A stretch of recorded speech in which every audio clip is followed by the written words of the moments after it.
The world needs to reduce its insatiable demand for energy, its out-of-control greenhouse gas emissions. In a report that the Climate Group produced in 2008 called Smart 2020, we calculated that we could reduce 15% of global emissions, which would be well on the way with what we need to do by 2020, just by smart use of ICT solutions across a range of industries. IT's advantage is that it potentially helps us make everything else more efficient. Back in 1995, in the early days of the World Wide Web, Bill Gates prophesied the end of geography. That vision is fast becoming a reality. Transportation is a major consumer of energy and one of the biggest producers of greenhouse gases. But the enabling power of IT is driving down our need to travel. Super fast internet connections, hand in hand with virtual presence technologies, are replacing conventional meetings. But IT has a dirty secret. While it may be able to save energy and reduce emissions for other industries, it needs to put its own house in order. If you want to buy a new washing machine, it's easy to see how efficiently each product works. Regulations now require manufacturers to display a standardized energy efficiency label, allowing consumers to make informed choices. It is not just domestic white goods that have to comply. It is the same thing for water heaters, air conditioners, light bulbs, and televisions.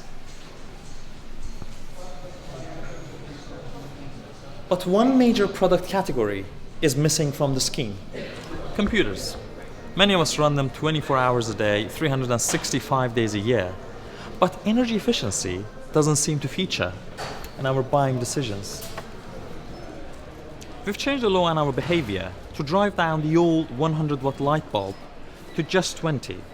But when it comes to computers that consume hundreds of watts, it appears that we'd rather not know. The cloud consists of millions and millions of computer servers, which drive our electronic life. Email, online banking, Facebook, the whole range of electronic services that we rely on day by day. More than 95% of the world's smartphones are powered by chips designed by this British company. ARM has energy efficiency at the core of its philosophy. There are some studies that suggest that traditional servers and data centers are actually emitting as much CO2 as the aviation industry. So there's clearly a big problem there that we need to address going forwards. Thankfully, on the positive side, there are a lot of independent NGO and academic studies looking at smart cities and smart vehicles and looking at the promise of IT to improve our efficiency, which suggests that a 10 to 20% improvement should be possible. And they're looking really at existing technology with existing design principles. We think at ARM that if you really focus on energy efficiency at the forefront of your design, then actually a much greater energy efficiency is feasible, maybe more like a 30 to 40% increase, which could really help to solve the world's energy problems and achieve our CO2 targets. We talk about data being processed and stored in the clouds.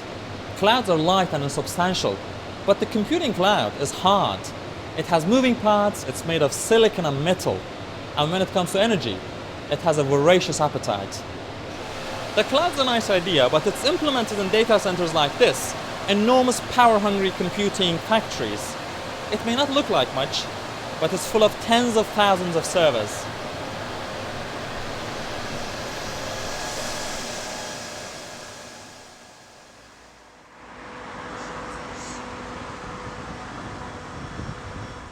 A large data center can consume as much electricity as a small town.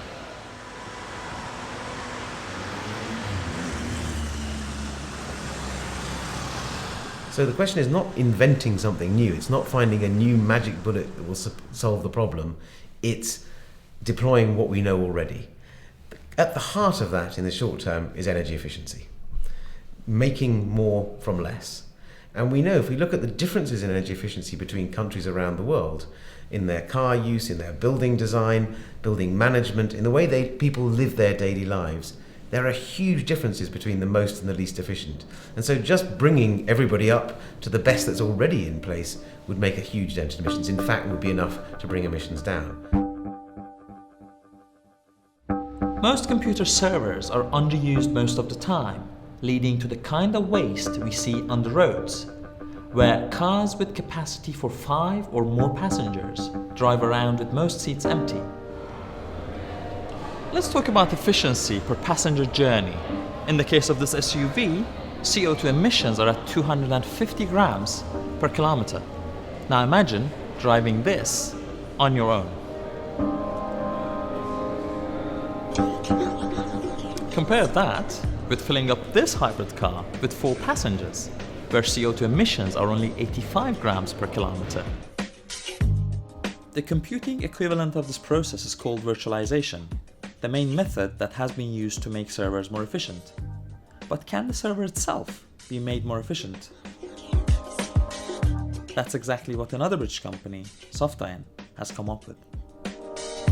We've developed an innovative technology which cuts the energy demand of servers by more than 90%.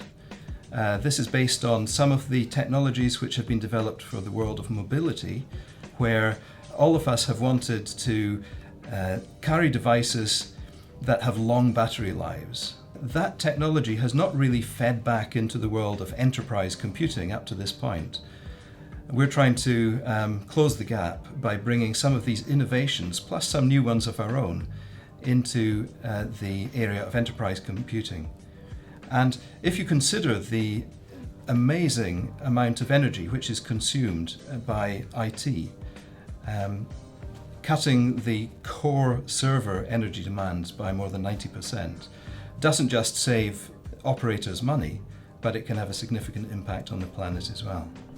IT's potential to deliver energy savings in other areas of life is being compromised by its own dirty secret, its voracious appetite for energy, but it's beginning to put its own house in order.